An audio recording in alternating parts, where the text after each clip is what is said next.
folks. My name is Mike Miller. I'm the Regional Manager for Southwest Utah, and I want to talk to you a little bit today about things you can do to reduce your chances of getting Alzheimer's. I know that's a heavy and important topic, but before jumping into that, I want to share a few facts that you may not be aware of. First, Alzheimer's is the fourth leading cause of death here in Utah. Across the country, it's the sixth leading cause, but we have a higher mortality rate for Alzheimer's than other states in the United States. Very interesting fact. Last year, just a little over 1,000 people died from Alzheimer's. 1,024. That is quite a few people. But guess what? There's almost 160,000 people caring for those individuals who have Alzheimer's. And these are just the unpaid caregivers, the family members, the aunts, the uncles, the brothers and sisters, grandkids, the unpaid caregivers that give of their time to help those who have Alzheimer's. It's a big army, and they're doing a lot of great work. We're thankful for them. I wonder if you knew that we only have one geriatrician for every 16,000 older adults here in Utah. Older adult is someone 65 and older. One geriatrician for every 16,000 older adults. That means there's a little bit of a wait time to get in to see a doctor. Many of you already know that. So how many people in Utah already have Alzheimer's? About 34,000. And that's a large chunk of our population. About 9% of our older adults, those 65 and older. So like I said, 34,000 living in Utah right now have Alzheimer's. So let's jump in to those things that you can do to reduce your chances of getting Alzheimer's. So here we go. We're going to talk about 10 things you can do to reduce your chance of getting Alzheimer's. So let's start with number 1. The theme, break a sweat. Yeah, here we go. We've got a nice jump rope here. This is my Spider-Man jump rope. It's perfect. Remember when you were a kid, you used to jump rope all the time, play foursquare, run. Those things were great. They were building a strong body. They were getting blood to your brain. That blood carries oxygen. You still need that now as you're older, and you need it more than ever before because that oxygen keeps your brain active, keeps it filled with the right things that keep it strong. So exercise is super important. Now, yes, you and I, we're not going to be jumping rope these days, but there are some great things we can do. One of them is dance.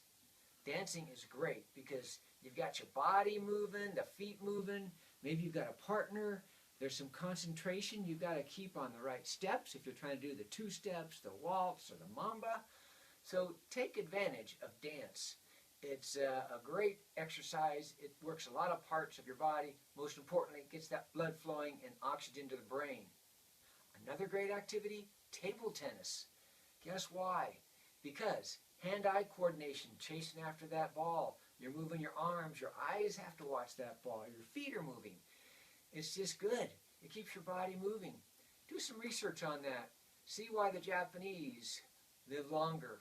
Might be because they play a lot of table tennis. So that's just one thing, breaking a sweat, being active. Not just a slow walk, but an active, brisk walk. Outdoors, perfect. Indoors, make a lot of turns, have a fast movement, break that sweat. All right, so now what's number 2? It's called hitting the books. So here's a nice book you might want to get involved in, Biblical Hebrew. That's right, challenge your brain. Learn something you haven't already learned. Read a novel. Maybe you want to take an extra class out at college, continuing ed class, or other kind of extension class. Learning new things that exercises your brain, keeps it active, makes it work. That's what you want to do. Keep your brain active. Don't become sedate watching TV all the time, okay? Number 3, butt out. Don't smoke those cigarettes. They're not good for you. If you are a smoker, do everything you can to cut back. Cigarettes are not good for you. What's good for your body is good for your brain. And you've heard over and over again to stop smoking. Even cigars. If you just smoke 1 cigar a week, probably not the best idea. So those are the first 3 ideas. Let's get ready for the next 7. So all right, let's continue. I'd like to share 3 more things you can do to reduce your risk of getting Alzheimer's. The first one is follow your heart. Now, what does your heart have to do with your brain? What is healthy for your heart is healthy for your brain.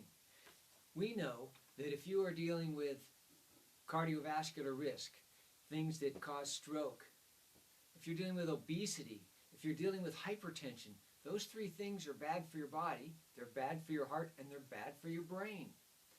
You know, we've done a study, and we know that if you can keep your blood pressure below 120, if you keep your blood pressure below 120, you're reducing your chance of cognitive impairment, which leads to dementia, by up to 20% or more. So this is important. You want to keep your blood pressure down, you want to watch your weight, you want to make sure you've got a healthy heart. All those things combined. So what is healthy for your body and heart is also healthy for your brain. Now, speaking for your brain, heads up. That's number 5. Traumatic brain injury. Have you heard of that? Traumatic brain injury can lead to reduced cognitive impairment, and that leads to Alzheimer's. Boxers that have that problem, football players that constantly get banged around. I know you're not playing football anymore, but guess what? You might be out riding a bike. You might even have a grandchild that's riding a scooter or doing something else. Encourage them to wear those helmets. Traumatic brain injury can definitely lead to a problem with cognitive impairment, which is going to lead to Alzheimer's. So heads up, protect your head, wear those helmets when you're biking, sliding, on the scooter, all those kind of things that involve movement. No reason to not protect your brain. Number 6 is fuel up right. And I know you like good food, but guess what? There are some foods that are better than others. And you've heard it. It's that noise you hear all the time. Don't eat processed foods. Eat foods made from scratch.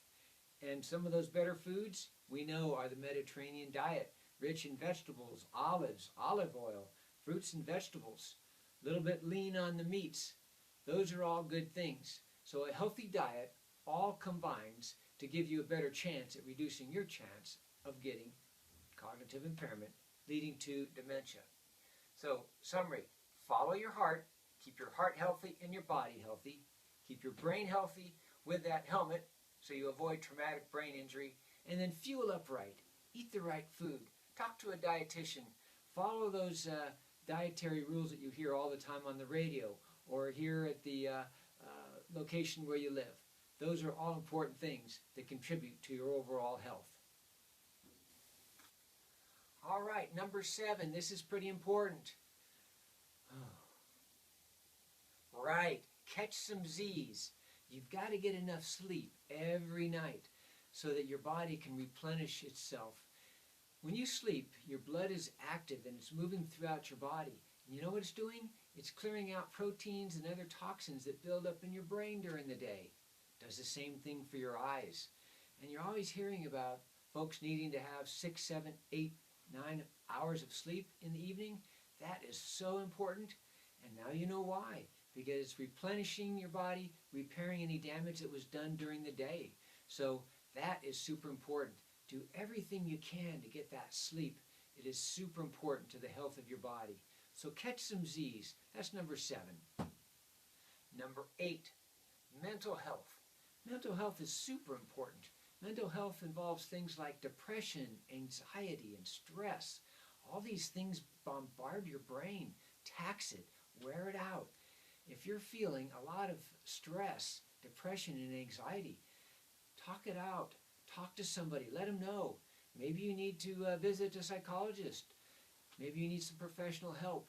But keeping your brain healthy and free from all that stress, anxiety, and depression is super important. Your brain can only work so long under all that pressure. Just imagine a car engine.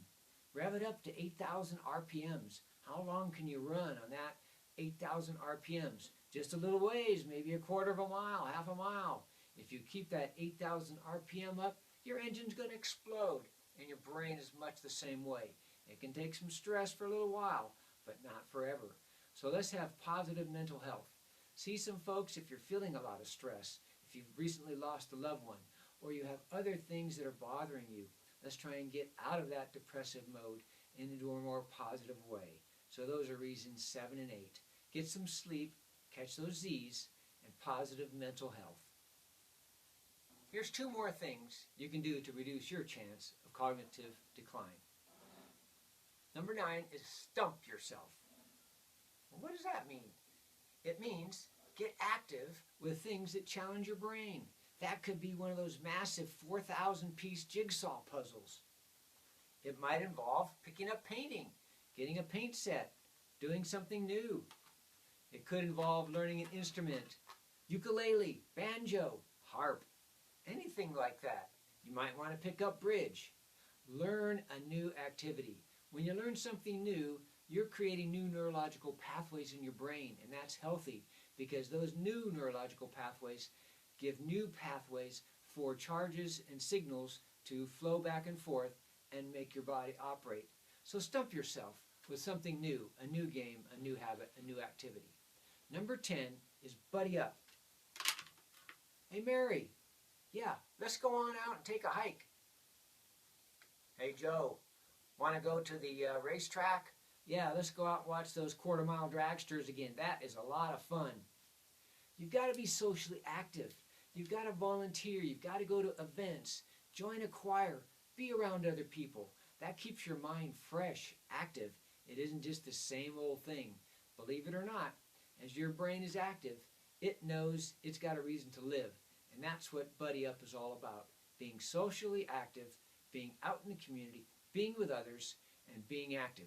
And I know that might be tough right now, but think about it. What ways can you be active? On the phone, at parks, out taking a walk. Be active as best you can. That'll be super healthy to you. All right, so there was 10 ideas, 10 things you can do to reduce your chance of getting Alzheimer's. I'll quickly summarize and then take it away. Number 1, break a sweat. Number 2, hit the books. Number 3, butt out. Number 4, follow your heart. Number 5 is heads up. Make sure you don't have a traumatic brain injury. 6, fuel up right. Eat the right food. 7, catch some Z's. That's right, get enough sleep every night. 8, protect your mental health. Talk to folks so you don't end up in depressive situations. 9, stump yourself. Learn new things. Challenge your brain. Keep it active. And 10, buddy up. Be socially active. Be out with folks. Don't just be by yourself. Those are 10 ways. There may be more, but these 10 will help you out.